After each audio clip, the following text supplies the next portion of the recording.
চাচা মৃত্যুবরণ করেছে, তারপর পরের দিন সকালে আমরা জানি যে আমার মাকে 8 নম্বর আসামি করা হয়েছে। এটা পুরোই সম্পূর্ণটাই মিথ্যা মামলা।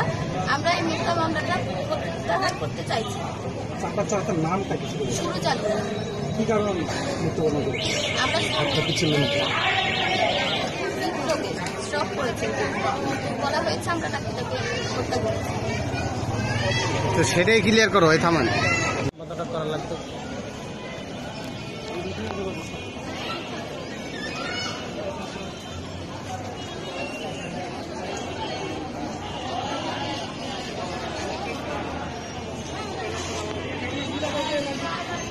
ঠিক আছে।